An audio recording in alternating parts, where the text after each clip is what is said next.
சீமான் பெரியாரை எடுத்து விமர்சித்துவிட்டு எங்கள் தேசிய தலைவரையும் எங்கள் வன்னி மண்ணையும் கொண்டு வந்து நிறுத்தியிருப்பதுதான் இங்கே பிரச்சனை.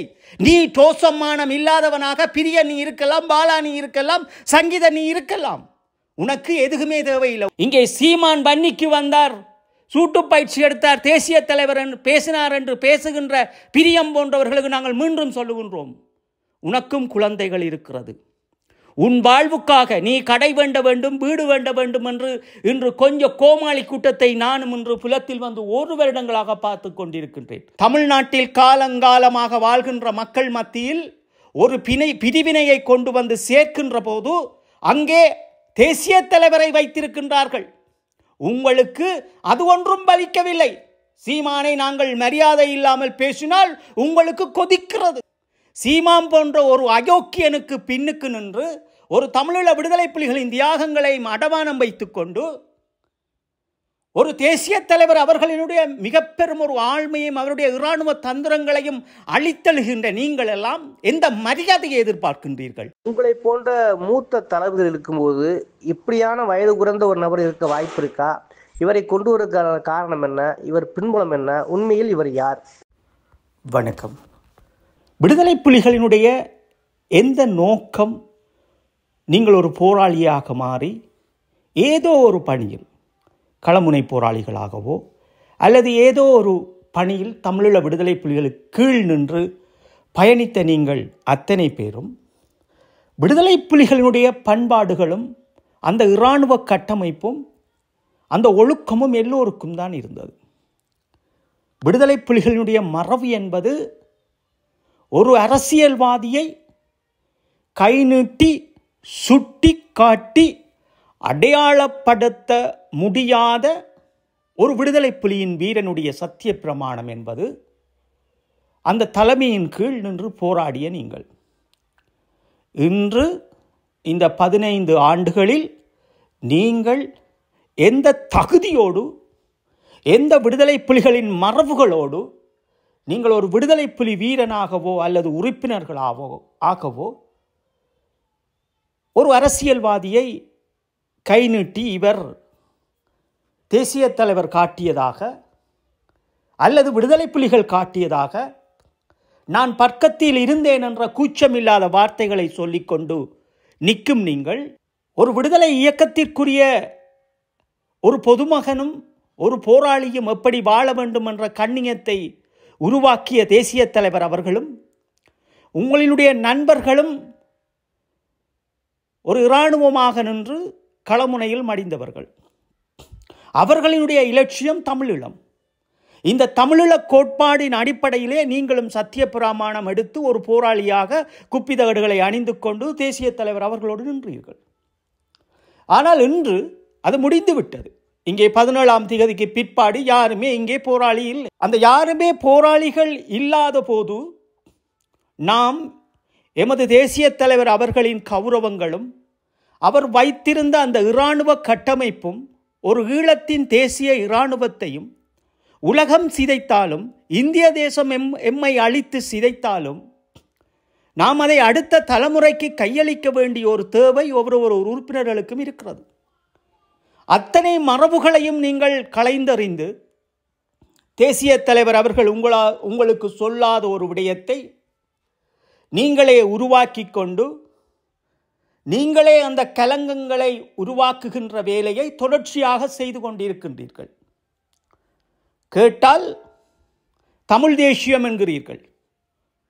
தமிழீழ விடுதலை புலிகளாகிய நாம், போராளிகளாகிய நாம் எதற்காக நாம் ஒரு தனி ஈழம் கெட்டு போராடினோம்? ஒரு சிறுபான்மை எனப்படும் நாங்கள் எங்களுடைய நிலப்பரப்பையும் எங்களுடைய அடுத்த தலைமுறையின் கௌரவத்தினுடைய வாழ்வையும் தேடி ஒரு தனிநாட்டை அடைவதற்கு தேசிய தலைவரின் கரங்களை நாம் பலப்படுத்தி இருந்தோம்.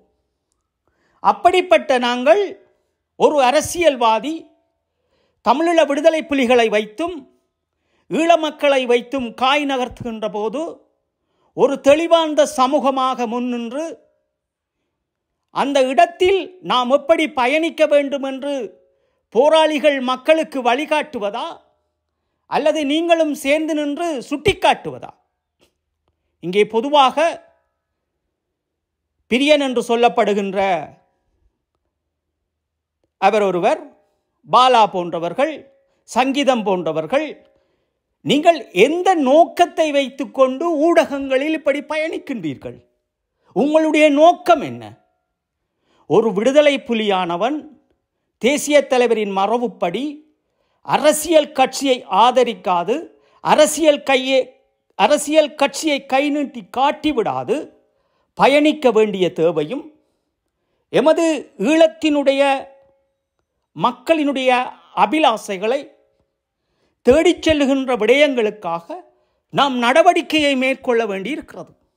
அந்த நடவடிக்கை எந்த மனிதர்களையும் பாதிக்காது, தேசிய தலைவர் அவர்கள் கட்டி வைத்த கட்டுக்கோப்பின் அடிப்படையிலே நாம் அதை செய்ய வேண்டிய தேவையும் இருக்கிறது. அப்போ விடுதலை புலிகளுடைய மரபுகளை மீறி நீங்கள் உண்மைக்கு பொய்யான சம்பவங்களை சொல்லுகின்றதும், தமிழீழ விடுதலை புலிகளினுடைய தேசிய தலைவருடைய மரபுகளை மீறி பேசுவதையும் எங்களால் பார்த்து கொண்டிருக்க முடியாது. நீங்கள் ஊடகங்களுக்கு வந்து பேசுவதால் ஒரு பொய்யான விடயம் உண்மையாகிவிட முடியாது. ஒரு விடுதலை புலியினுடைய ஆழ்மையும் அந்த தேசிய தலைவர் அவர்களுடைய மிக பெரும் கொள்கைகளும் புரிந்து கொள்ளாத நீங்கள் எப்படி ஒரு போராளியாக பயணித்தீர்கள்? இன்று புலம்பெயர்ந்த நாட்டில் எப்படி ஒரு அரசியல் கட்டமைப்பை உருவாக்கி இருக்கிறீர்கள்? உங்களை சுற்றி எப்படிப்பட்டவர்கள் நிற்கிறார்கள் என்று நினைக்கும் போதுதான் எமக்கு வேதனை அளிக்கிறது. எந்த தேடலை, எந்த இடத்தில், எந்த வடிவில் ஒரு புலனாய்வுத்துறையாக இருந்ததென்று தன்னை அடையாளப்படுத்தி கொள்ளுகின்ற சங்கீதன் அவர்கள் வேலை திட்டங்களை மேற்கொண்டிருக்கிறார்கள் என்று நாங்கள் பார்க்க வேண்டிய தேவை இருக்கிறது. சங்கீதன் போன்றவர்கள், சகோதரர் சூசையண்ணா அவர்கள் பேசியிருக்கின்ற ஆடியோவும், சகோதரர் சூசையண்ணா அவர்களுடைய சகோதரரினுடைய மரணங்களும், அதே புலனாய்த்துறையில் பொட்டம்மான் அவர்களோடு இருந்த இந்தியாவில் கை செய்யப்பட்ட குட்டி அவர்களை போன்றவர்களுடைய இன்னும் அவர்களுடைய இலக்குகள் தெரியாமல் இன்னும் அவருடைய தந்தையும் தாயும் எல்லா இடங்களையும் தேடிக்கொண்டிருக்கிறார்கள். அப்போ நாங்கள் சிறையில் இருந்த போதும் வெளியில் வருகின்ற போதும் அவர்கள் எம்மோடு வந்து வீட்டில் உரையாடி இருந்தார்கள். தம்பி எங்கே என்று தெரியவில்லை, ஒரு கால் கேட்டு சொல்லுங்க எங்கேயாவது உங்களுடைய போராளிகளிடம் என்று. உங்களை போன்ற மூத்த தளபதிகள் இருக்கும்போது இப்படியான வயது குறைந்த ஒரு நபர் இருக்க வாய்ப்பு இருக்கா? இவரை கொண்டு வருவதற்கான காரணம் என்ன? இவர் பின்புலம் என்ன? உண்மையில் இவர் யார்? அப்போ இறுதியாக 2012ஆம் ஆண்டு குட்டி அவர்கள் சந்திக்கப்பட்டது சீமானினுடைய வீட்டில். அந்த சந்திப்புக்குரிய சாட்சியங்களாக அந்த நடிகை கூட இருக்கின்றார்கள், அதோடு சந்தோஷ் அவர்கள் எல்லாம் இருக்கின்றார்கள். நீ புலனாய்வுத்துறையில் இருந்த நீங்கள் என்றால் அப்படி ஒரு நகர்வை மேற்கொண்டு உங்களோடு பயணித்த உண்மைகளை வெளியில் கொண்டு வராமல் சீமான் போன்ற ஒரு அயோக்கியனுக்கு பின்னுக்கு நின்று ஒரு தமிழீழ விடுதலை புலிகளின் தியாகங்களை அடமானம் வைத்துக்கொண்டு ஒரு தேசிய தலைவர் அவர்களினுடைய மிக பெரும் ஒரு ஆழ்மையும் அவருடைய இராணுவ தந்திரங்களையும் அழித்தழுகின்ற நீங்கள் எல்லாம் எந்த மரியாதையை எதிர்பார்க்கின்றீர்கள்? ஒரு இனமாக சிங்கள தேசம் தந்த அத்தனை வலிகையும் தாங்கி நின்ற நாங்கள் தமிழ்நாட்டில் காலங்காலமாக வாழ்கின்ற மக்கள் மத்தியில் ஒரு பிரிவினையை கொண்டு வந்து சேர்க்கின்ற போது அங்கே தேசிய தலைவரை வைத்திருக்கின்றார்கள். உங்களுக்கு அது ஒன்றும் பலிக்கவில்லை. சீமானை நாங்கள் மரியாதை இல்லாமல் பேசினால் உங்களுக்கு கொதிக்கிறது. எங்களினுடைய இராணுவ தந்தை அவர்களை தமிழ்நாட்டில் வைத்து சீமான் போன்ற கழிவுகள் விசச்செடிகள் பயன்படுத்துகின்ற போது அந்த பிரிவினைக்கு அடையாளமாக எங்களுடைய தேசிய தலைவரையும் மாவீரர்களையும் கொண்டு வந்து வைக்கின்ற போது எங்கள் இதயங்கள் எல்லாம் கொதிக்கிறது. அதனால்தான் நாங்கள் மரியாதை இல்லாமல் சீமானை ஒரு விசச்செடி என்கின்றோம். உங்களையும் விசச்செடியாக நீங்கள் மாற்றிக்கொண்டிருக்கிறீர்கள். உண்மைக்கு புறனான பதிவுகளையும் உண்மையில்லாத விடயங்களையும் செய்து கொண்டிருக்கும் நீங்கள் இதுக்குரிய தண்டனைகளையும் நீங்கள் அனுபவிப்பீர்கள். நீங்கள் நினைக்கிறீர்கள் உங்களோடு நின்றவர்களெல்லாம் இறந்து விட்டார்கள், நீங்கள் சந்தோஷமாக வாழ்கின்றீர்கள் என்று. அது உண்மையல்ல. அவர்களின் ஆட்டங்களோடு அவர்களின் ஆத்மாவோடு இன்று இந்த உலகம் ஆடிக்கொண்டிருக்கிறது. 2014 சிறையிலிருந்து வந்த பின் எடுத்த முதல் நடவடிக்கை இன்று உலகம் பேசுகின்ற அளவுக்கு காலங்கள் 11 கடந்தாலும் இன்று அது மிக பெரும் ஒரு கேள்விக்குறிக்குள் ஆடிக்கொண்டிருக்கிறது. மீண்டும் நாங்கள் இந்த அரசியல் துறை என்கின்ற இந்த கோமாளிகளுக்கும் புலம்பெயர்ந்த தேசங்களில் போராளி என்று அடையாளப்படுத்தி கொண்டிருக்கின்ற மிக பெரும் விசச்செடிகளுக்கும் ஒரு விடயத்தை சொல்லுகின்றோம். விடுதலை புலிகளின் மரபு என்பது ஒரு அரசியல்வாதியை கைநீட்டி சொல்லுகின்ற எந்த இடத்திலும் தேசிய தலைவர் அந்த பண்புகளோடு உங்களை வளர்த்தவர்கள் கிடையாது. தமிழ் தேசியம் என்பதை காப்பாற்ற வேண்டுமென்றால் நாம் மீண்டும் உங்களுக்கு சொல்லுகின்றோம், ஐக்கிய நாடுகளில் இறுதியாக எமக்கு வந்திருக்கின்ற இந்த சிலை பொறிமுறை ஊடாக உலக தேசம் எமக்கான வடக்கு கிழக்கு ஒரு மிக பெரும் ஆழ்மையோடு வாழ்ந்த அந்த மக்களினுடைய அந்த மொழிவழி ரீதியான சுதந்திரத்தை, அவர்களுடைய போர்க்குற்றத்தை நாம் உறுதிப்படுத்த வேண்டும், பெற்றுக்கொள்ள வேண்டும் என்றால் வடக்கு கிழக்கு நாங்கள் தமிழர்கள் ஒன்று சேர்ந்து இந்தியாவில் வாழ்கின்ற அத்தனை கட்சிகளும் அத்தனை உறுப்பினர்களும் அத்தனை மக்களின் ஆதரவோடும் தான் நாம் சுதந்திரத்தை பெற்றுவிட முடியும். சீமானோடு சேர்ந்து நின்று எம் விடுதலை புலிகளின் இலட்சியங்களையும் எங்கள் தியாகங்களையும் அழித்து ஒழிக்கும் நீங்கள் எந்த விசச்சொடியோடு நின்றுகின்று ஆருக்கு நீங்கள் அரசியல் பாடம் எடுக்கின்றீர்கள்? நடக்காத ஒன்றை வரலாற்றில் நடந்ததாக கூறும் நீங்கள் எவ்வளவு அயோக்கியர்களாக இருப்பீர்கள். இறுதி களமுனையின் இறுதி தருணத்தில் எங்கள் தேசிய தலைவர் அவர்களும் இவர்கள் கூறுகின்ற இந்த 2ஆம் மாத கால 3ஆம் மாத கால 1ஆம் மாத காலங்கள், இந்த 2008 தேசிய தலைவர் அவர்களினுடைய செயல்பாடுகள் அறியாத நீங்கள் எல்லோரும் மௌனமாக இருப்பதும் எங்களினுடைய விடுதலைக்காக ஒரு பணியை எடுத்து கொண்டு போகின்றதும் அது ஒரு புத்திசாலித்தனமான நகர்வுகளாக இருக்கும்.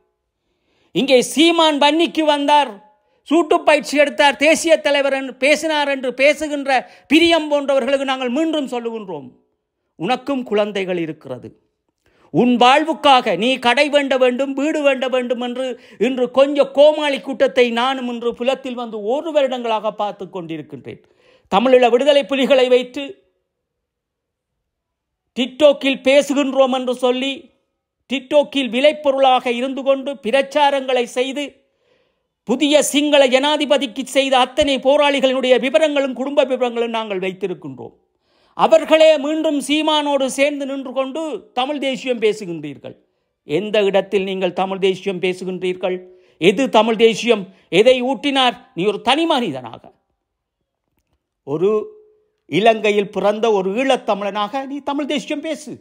சீமானோடு போய் நில்லு, உன்னுடைய கருத்துக்களால் செய். அல்லது நீ ஒரு சீமானுக்காக அங்கே வாக்கை போட வேண்டுமென்றால் அங்கே திருமணத்தை போய் செய். அல்லது உன் பிள்ளைகளை அங்கே கட்டிக்கொடு. அந்த உறவு முறையால் நீ அங்கே வாழ முடியும். அங்கே நீ சுதந்திரத்தை பெற்று முதலமைச்சர் பதவியை கொண்டு போய் ஈழத்தை பெற்றுக் கொடுது. அது ஒரு வேறு விடயம். ஆனால் விடுதலை புலிகளுடைய இராணுவ கட்டமைப்பை சிதைக்கும் நீங்கள் எவ்வளவு பெரிய கிருமியாக இருப்பீர்கள். ஒவ்வொரு போராளியும் பெரிய துள்ளி கொண்டு நிற்கிறீர்கள், வா பூண்டு என்ன என்ன என்ன செய்து வைத்திருக்கிறீர்கள்?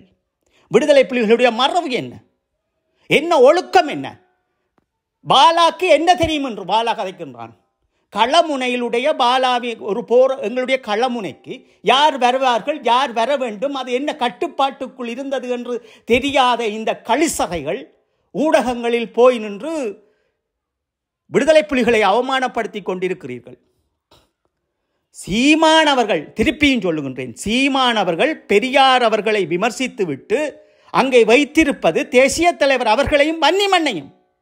இதைத்தான் நாங்கள் தட்டி கேட்கின்றோம். எந்த இடத்திலும் தேசிய தலைவர் அவர்கள் நாங்கள் குப்பி தகடு போட்டு நின்று கொண்டு களமுனையை காற்று நின்றவர்களாக தேசிய தலைவர்கள் நிழலாக நின்ற நாங்கள் சொல்லுகின்றோம். எந்த இடத்திலும் தேசிய தலைவர் அவர்கள் எமக்கு கற்றுத்தந்தவர்கள் அல்ல. அப்ப உங்களுக்கு மட்டும் தேசிய தலைவர் எங்கே கற்றுத்தந்தார்? யாருக்கு நீங்கள் தமிழ் தேசியம் பேசுகின்றீர்கள்? முதலில் நீ ஒரு நல்ல குடிமகனாக, நீ போராளியாக இருந்தியா அல்லது பொறுக்கியாக இருந்தீரா என்ற அவசியம் எமக்கு அல்ல.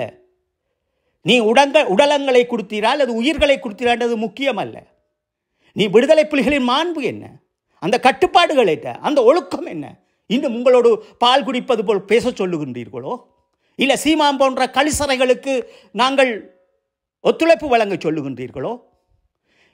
எங்களினுடைய போராட்ட வரலாற்றையும் அடுத்த தலைமுறையினுடைய அரசியலையும் அழித்து நிற்கின்ற ஒரு விஷம் சீமான். அந்த விஷத்தோடு சேர்ந்து நிற்பவர்கள் தான் நீங்கள்.